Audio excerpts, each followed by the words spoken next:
Lini est partie. Lini, c'est ma fille, une gentille petite fille. Elle m'aide beaucoup dans les tâches ménagères, surtout à la cuisine. Nous recevons beaucoup de visites, vu le statut important de mon mari dans la vie politique de ce pays. J'aime inviter mes amis, les membres de mon parti politique à manger chez moi. C'est que je suis fier de la cuisine de ma femme. Tellement fier que je veux que tout le pays y goûte. Nous avons même construit le slogan de mon parti autour de ça. Un bon leader crée de bons mangeurs. Et cela marche bien. Tous les grands décideurs politiques passent régulièrement déjeuner, dîner à la maison, selon que nous soyons en période de campagne présidentielle, législative ou communale. Ils aiment tous la cuisine de ma femme. J'insiste pour qu'elle cuisine tout elle-même. Pas de service traiteur. Toutes ces hautes personnalités peuvent se le payer. Mais des repas faits des mains de ma femme, seul moi peux le leur offrir. Des heures au fourneau. Cela fatigue parfois. Mais la petite t'aide beaucoup. Elle m'aide comme elle peut, la petite. Ces moments sont aussi l'occasion pour nous de discuter entre femmes, entre mère et fille. Lini ne me ressemble pas beaucoup. Elle écoute, mais ne fait pas tout ce qu'on lui demande. Et puis, ce n'est pas tout. Moi, je suis peureuse, fragile, pas ma Lini. Sa bouche n'a pas de cadenas. Quand je lui parle de la tradition, elle me dit « Ce n'est qu'un ensemble de règles établies à une époque donnée pour permettre aux hommes et aux femmes de vivre en harmonie. Et puisque la société évolue, il faut aussi faire évoluer les règles qui la régissent.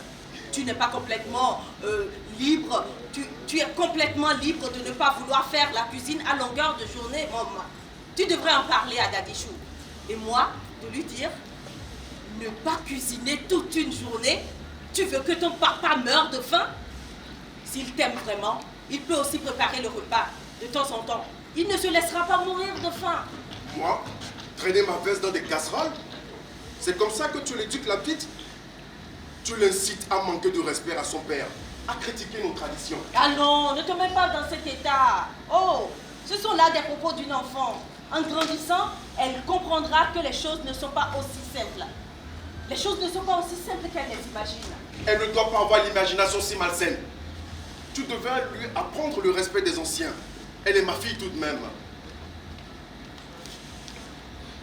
Je dis ma fille, mais qui sait? On devient père comme on devient ministre. C'est une nomination. La femme nomme le père de son enfant. En point, c'est tout. Elle a le pouvoir. Que peux-tu y faire, mon frère?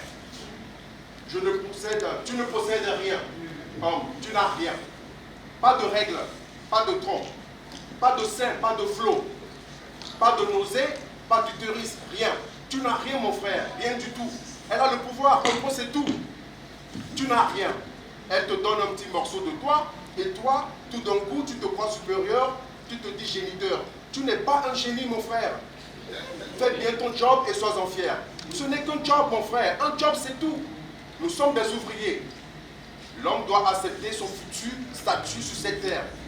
Et finir les longs débats sur la parité et tout le reste. L'homme petit est un ouvrier. Mon cher, tu es l'ouvrier de ta femme. Accepte et on passe à autre chose. Lini est partie. Lini, c'est ma fille qui a quitté la maison. Je dis ma fille, mais à vrai dire, elle me donne tout le temps l'impression d'être la mère. Elle comprend tout sans qu'on ne lui explique. Et quand elle a mal, elle ne veut pas que je comprenne. Elle n'aime pas que je sache. Elle me cache ses peines. Pour me protéger, je crois. Ce n'est pas normal, une enfant qui protège sa mère. Pas normal du tout. Je lui dis, ma puce, ne pense pas à moi. Fais ta vie, suis ta vie. Mais elle dit, il n'y a pas de vie pour moi sans ta vie à toi. Je suis le prolongement de tes désirs et de tes craintes. Surtout de tes craintes, maman. Elles sont plus fortes que tes désirs. Elle me dit, la nouvelle corde se tisse au bout de l'ancienne corde. C'est comme ça, maman. La loi de la nature, le cordon ombilical. Pas celui qu'on coupe à la naissance, hein. Je parle du cordon que même la mort n'arrive pas à couper. Tu es la racine, maman. Ma racine. Mes feuilles jaunissent quand tu bois la mauvaise source. C'est comme ça, maman. C'est comme ça la vie. Rien ne se perd, rien ne se crée, tout se transmet. Qu'elle dit, ma petite Lini.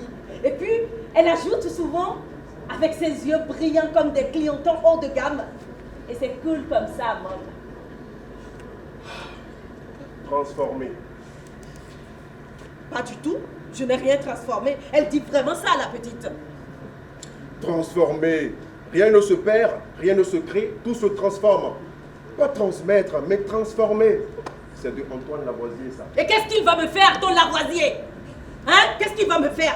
Il va sortir de sa tombe et venir me taillader la vulve parce que j'ai dit transmettre et non transformer? Qu'il vienne, ton Lavoisier. Qu'il vienne et on verra il te sera reconnaissant de connaître par cœur toutes ces formules magiques. Tu ne sais rien de ta propre fille. Ce qu'elle aime, ce qu'elle dit, ce qu'elle fait, rien. Tu ne sais rien d'elle. Mais des autres, tu sais tout. Tu gardes tout. Toujours prêt à prouver que tu maîtrises leur culture, leur langue, leurs paroles, les paroles de leurs érudits mieux que eux-mêmes. Où est le rapport? Je n'ai fait que te corriger. Qui es-tu pour me corriger? Qui es-tu? Hein? Dis-moi. Qui es-tu pour Lini? Je suis son père. C'est moi qui l'ai dit. Comment? C'est moi qui ai dit que tu étais son père. Tu veux dire? Que tu n'es qu'un perroquet. Pardon? Perroquet! Oui, tu as bien entendu, perroquet!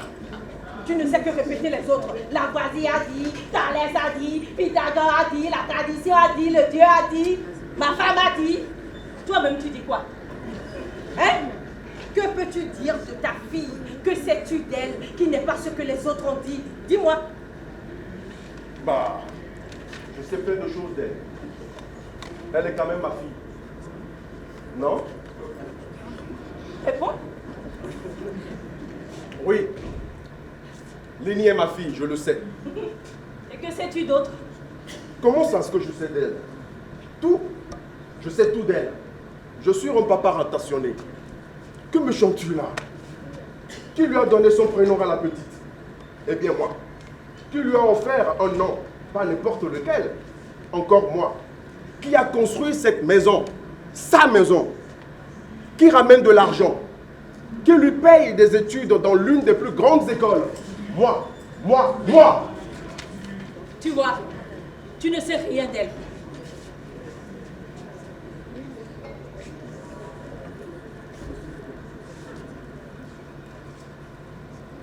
Il est gentil, hein, mon mari? Vous voyez bien, non? Attentionné, comme tous, vous le constatez. Il aurait pu me laisser toute seule affronter la situation. Un homme de sa trempe, ça ne traîne jamais dans les jupons de sa femme. Mais lui, il reste là. Il passe des coups de fil. Il a des contacts, mon homme. Des contacts très importants qui nous aideront à retrouver notre fille Lini. Même le commissaire de la police communale est sur le coup, toute activité cessante. Mon mari n'est pas allé au bureau depuis que la fille a disparu. Il n'a pas vu ses deuxièmes bureaux non plus. Il est trop triste, je crois. Il se sent un peu coupable aussi, je crois. Coupable de quoi? Pourquoi devrais-je me sentir coupable? Ne suis-je pas un bon père? Tu as toujours fait tout ce qu'il fallait. Et comment m'as-tu récompensé? Même pas fichu de me faire père véritablement. Et la petite? Il n'y a de richesse que d'enfants. À quoi me servent mes milliards de francs si je ne possède pas de nombreux rejetons pour les dilapider? Tu devais me donner plus d'enfants. Au moins un garçon, un fils qui me ressemble. Mais Lini te ressemble, tout le monde le dit. Le même visage, la même démarche, le même caractère.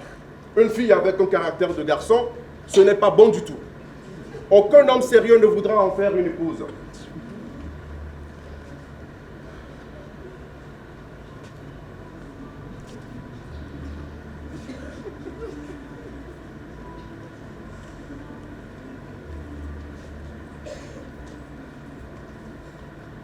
La police vient de découvrir un compte internet qu'elle aurait créé avec comme pseudonyme. Ils ont localisé le lieu où elle a fait sa dernière publication. On pourra maintenant réduire la zone de recherche. Tiens bon, ma coco rapide, tiens bon. Le commissaire pense qu'elle souffre de dépression. Et toi, sa mère, tu n'en sais rien. N'as-tu rien remarqué ces derniers jours? Je ne sais pas, elle a peut-être rencontré un garçon. Impossible. Ce n'est qu'un bébé. Un bébé qui a ses règles chaque mois depuis des années peut traverser les turbulences du cœur. Elle n'a jamais fait ça auparavant. Disparaître comme ça, sans raison. Sans donner de nouvelles. Dis-moi tout. Quoi? Ce que tu sais, que je ne sais pas et que vous essayez de me cacher, toi et ta fille. Mais qu'est-ce qu'on te cache? Que des suppositions, je ne te cache rien. C'est qui le bâtard? De qui parles-tu? Ce garçon qui crée des turbulences dans son cœur, qui est-ce? Mais je ne sais pas. Elle n'a pas de copain à ma connaissance. La chose m'a effleuré l'esprit le temps d'une supposition. Mais à y réfléchir plus profondément, cela est impossible. Avec toutes les précautions que tu as toujours prises. Elle passe toutes ses journées ici à la maison. Elle ne sort jamais, toujours coincée entre les quatre murs. Et quand elle sort, c'est pour aller au cours. Et je te rappelle que tu as engagé spécialement pour elle quelqu'un qui la conduit jusqu'à l'intérieur de l'université et la ramène juste après les cours. Ton incapable de frère. J'aurais dû engager un garde du corps, un chauffeur qui ferait bien le boulot. Mais tu as insisté pour que je donne le job à ton frangin. Voilà le résultat. Où est-il d'ailleurs? Il le cherche. Il le recherche partout, depuis hier. Il fouille toute la ville et il n'a pas de repli depuis. Qu'il ne remette pas les pieds chez moi, tant qu'on ne l'aura pas retrouvé. D'accord. C'est bizarre. Quoi? Tu n'es jamais d'accord avec moi d'habitude. Surtout quand il s'agit de ton frère. Tu l'as toujours protégé. Tu as toujours couvert ses bêtises. Mon frère, mon petit frère adoré, il n'a personne d'autre que moi. Comment ne pas le protéger? Il était tout bébé quand mère est partie. Elle m'a confié mon petit frère, ma mère chérie. Elle m'a confié son fils unique. J'avais pour mission d'en prendre soin, de le nourrir, de le chérir et surtout de le respecter. Un garçon, ça se respecte. Qu'il soit le grand frère, le petit frère, le cousin, le voisin, ça se respecte un garçon.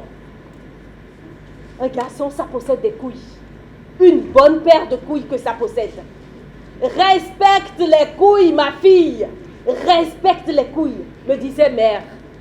Soyez soumise aux couilles, brave femelle quoique dotée de mamelles. Sacré frère. Il est intelligent, mon frère. Il a fait des études.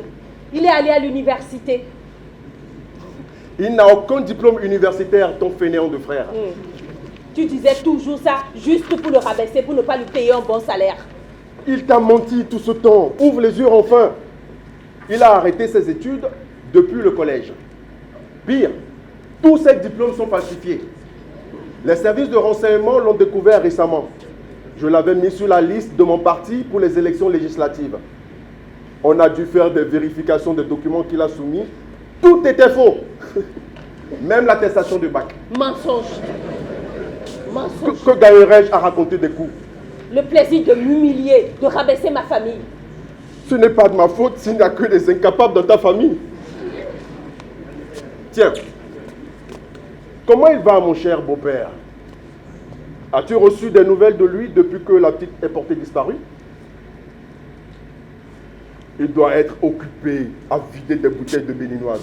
Pas le temps de nous aider à retrouver sa petite fille. Tu sais très bien. Depuis quand l'alcool est une maladie? Reconnais au moins que nous sommes responsables de son état. Reconnais-le. Bon sang, pourquoi faut-il toujours que je sois responsable des problèmes de ta famille? Mais comme un ouragan, tu as débarqué dans notre vie et tu m'as arraché à son affection. Il ne s'en est jamais remis, le vieux. Après le décès de maman, mon frère et moi étions devenus son monde. J'étais le centre de ce monde. Mais tu es venu et tu as tout gâché. Avec une grossesse, je ne pouvais plus continuer mes études, contrairement à toi. Nous ne manquons de rien aujourd'hui grâce à moi. Mais j'aurais voulu aller jusqu'au bout de mes études. Il ne fallait pas tomber enceinte alors. On ne peut mettre deux doigts dans une seule même narine. Comme si je m'étais mise enceinte toute seule. Réjouis-toi d'être tombé sur le bon. Un garçon responsable. Certains camarades à ma place auraient renié la grossesse. Mais tu étais amoureux de moi, je crois. Possible. Ah non, avoue-le. Un peu, peut-être. Avoue-le, tu m'as tourné autour de moi avant que je ne cède. Tu m'avais vraiment tourné la tête, en effet. Jamais aucune fille ne m'avait fait cet effet.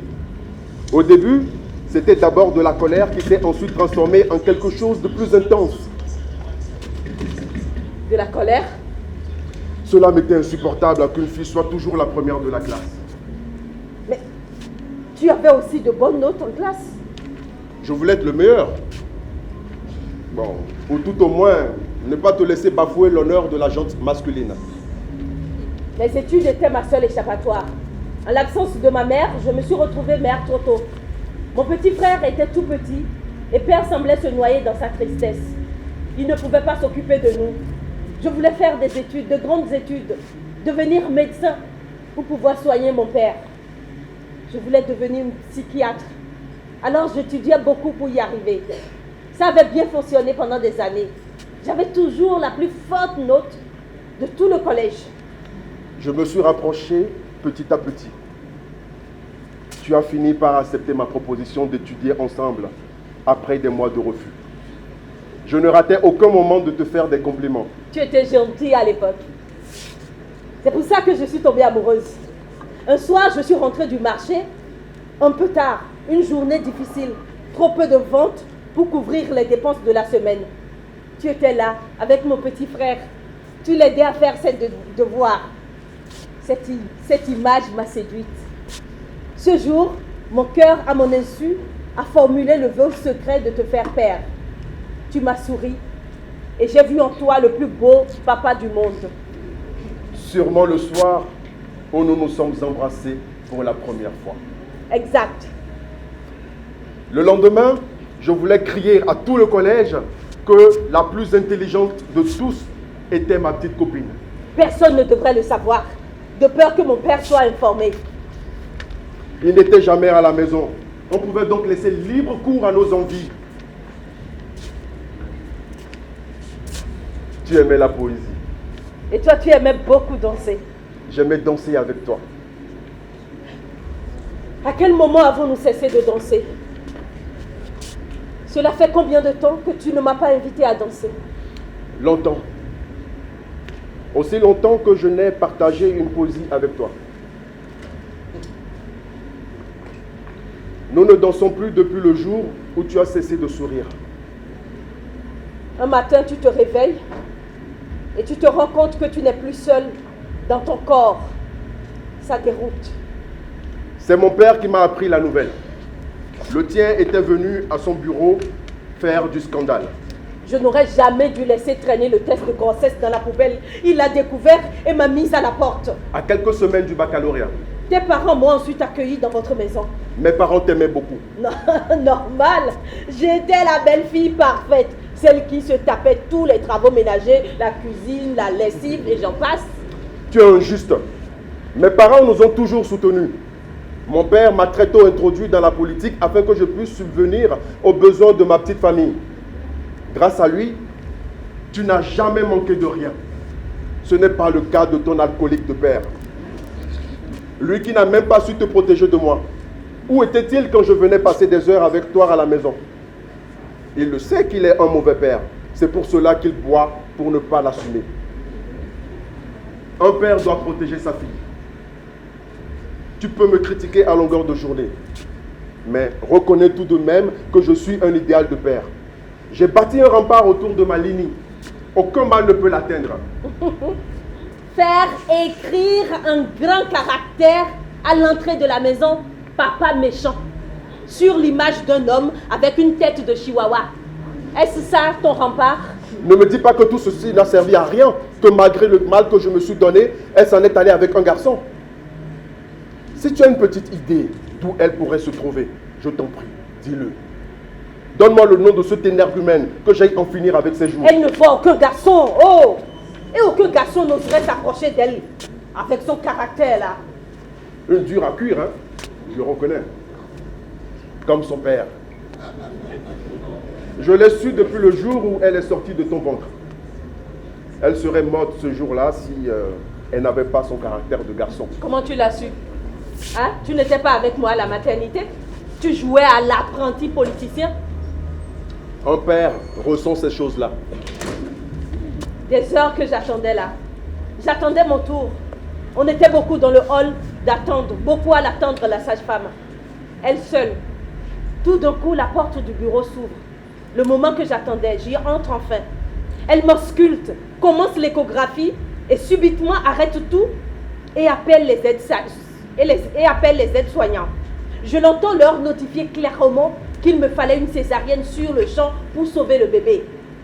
Le placenta est calcifié, les échanges entre la mère et l'enfant sont de mauvaise qualité. Alertez le bloc opératoire. Je les vois paniquer à mon sujet. Il fallait que j'appelle mon mari. Ne jamais appeler quand je suis à une réunion politique. C'était une urgence. Quelle que soit l'urgence, tu le savais. 3 fois j'ai appelé. 5 fois j'ai coupé. Urgence. On m'amène au bloc. Je t'ai écrit. Gentiment, j'ai répondu en prenant le soin de choisir le premier message automatique. Réunion, je vous rappelle ultérieurement. Joli message, hein? Pour celle qui était sur le point de se faire disséquer afin de t'offrir une descendance. J'ai chialé. Beaucoup chialé pour faire sortir de moi la colère de ton SMS automatique à la con. La sage-femme maintenant figée m'observe longuement et s'excuse de ne pas pouvoir réaliser mon opération.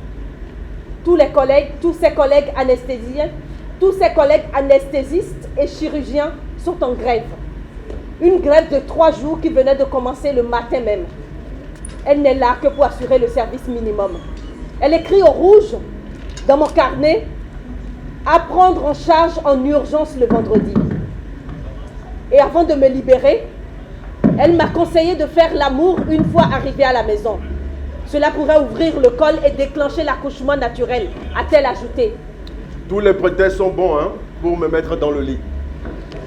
Un homme politique n'a pas le temps de coucher en période de campagne. Même pas pour déboucher le col et libérer son enfant de l'emprisonnement du ventre. Tu es susceptible, trop croyante de tout et de n'importe quoi. Je reconnais. Nous avons fait des cérémonies au cours du premier trimestre de la grossesse pour préserver le fœtus du mauvais œil. C'est la tradition. Ma tradition. Je ne peux y renoncer. La ceinture de sécurité, tu te souviens? Tu me l'as faite, tu n'as pas oublié? Un rituel pour éviter une fausse couche. Très drôle celui-là. Il se pratique avant la 12e semaine d'aménorrhée. Une cérémonie qui consiste à manger des noix de cola sacrées avant de toucher ta femme enceinte. Ensuite, plus de sexe jusqu'au jour de l'accouchement. Une fois la poche d'eau rompue, tu lui déverrouilles le col et bim, le bébé glisse sa tête comme la pâte de maïs accompagnée d'une sauce gombo. Paraît que le jour de l'accouchement, tant que tu ne lui fais pas l'amour, le col reste hermétiquement fermé, quelle que soit l'intensité des contractions. On avait besoin de toi. Que tu nous libères. Tiens, un appel du commissaire. Oui, dites-moi. Vous l'avez retrouvé? Ils l'ont retrouvé. La police a retrouvé ma fille. Qu'ils sont efficaces ces agents quand ils reçoivent de l'argent.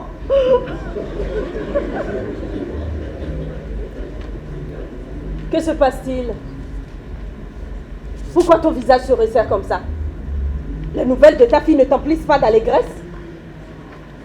Tu es en colère? Pourquoi? Tu pleures? Elle n'a pas fait ça. Passe-moi le téléphone. Elle n'a pas pu me faire ça. Comment va-t-elle? Dis-moi. Je dois lui parler. Passe-moi le téléphone. Tu le savais, n'est-ce pas? Passe-moi le téléphone. Tu étais au courant? Elle va bien, n'est-ce pas? Réponds! Est-ce que tu le savais? Tu Tu savais qu'elle était enceinte? Je veux la voir. Je veux la voir. Amène-moi la voir.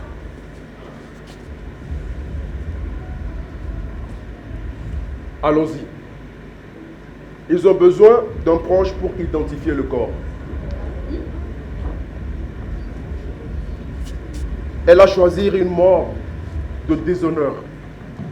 Comme un rat qui mange du poisson mariné de raticide, elle se cache pour pourrir. Quelle honte. Personne ne doit le savoir. Le monde là-dehors ne nous épargnera pas quand il le saura.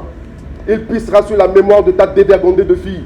Il crachera sur la noblesse de mon nom. La presse massacrera ma réputation bâtie avec tant de sacrifices. Non, personne ne doit le savoir. Et maintenant, qu'allons-nous faire? Oubliez. L'abandonner? Oubliez cette chose là-bas à la morgue. La laisser se reposer éternellement. Mais quel parent fait ça? Quel parent fait ça? Abandonner la dépouille de son enfant dans une morgue? Un bon père est capable de tout pour protéger sa fille. La condamner? La condamner à givrer pour toujours dans le placard d'une morgue? Suprême protection. Ne l'as-tu pas renié peut-être? Plusieurs fois l'officier t'a demandé si c'était bien le corps de Lini. J'ai dit non. Oui, j'ai dit non. Comme tu me l'as demandé, comme tu me l'as ordonné à l'entrée de la morgue. Tu voulais qu'officiellement je renie le corps de ma fille pour éviter le scandale. En échange, tu devais aller la récupérer le soir, loin des regards indiscrets, avec la complicité du morgueur. Accepter l'aide du morgueur, c'est reconnaître que ce corps allongé dans la glace est bien celui de notre fille. Et si le morgueur le sait, son collègue thanatopracteur le saura. Lui, à son tour, le soufflera à sa femme. Elle le racontera à des copines et tout le monde sera au courant sous peu. Peu m'importe que le monde sache mes misères, qu'il me jette des pierres. Je veux enterrer ma fille, lui donner une sépulture. Annoncer au monde notre honte? Non, jamais. Honte à moi. Honte à moi, mère indigne qui n'a pas été capable de protéger sa fille. Et comment protège-t-on son enfant contre son propre sang? Comment? Honte sur moi pour n'avoir pas su tôt. Honte sur moi pour n'avoir pas agi après avoir su. Tu le savais. Oui, tu as raison, je le savais. Depuis le début, tu Non, le non, savais. non! Je l'ai su il y a quelques jours. Un jour, elle m'a dit, j'ai peur quand je suis toute seule avec tonton. Mais je n'ai pas compris. Comment n'ai-je pas compris ce qu'elle a voulu me dire? Nous l'avons même grondée, tu t'en souviens? On avait dit qu'elle voulait nous manipuler. Tous les enfants sont des manipulateurs de parents. C'est ce que tu avais dit. J'aurais dû comprendre à ce moment-là. J'avais bien compris qu'elle voulait échapper à la vigilance de son oncle, notre chauffeur, son garde du corps, ton idiot de frère. J'ai peur quand je suis avec tonton. J'ai peur quand je suis avec tonton. Pourquoi n'avais-je pas saisi le sens profond de cette phrase? Non. Ne me dis pas que ton frère a... Si. Il n'a pas touché ma fille. Si. Il n'est pas l'auteur de sa grossesse. Si. Non, non, non, non, non! Si! Mon propre frère! Mon propre frère a violé ma fille à plusieurs reprises, sous mon toit. Il la terrorisait, la menaçait. Et nous n'avons jamais su. Nous étions trop occupés, toi et moi, à jouer à la femme parfaitement soumise et au mari totalement absent. Trop occupés à s'accuser mutuellement.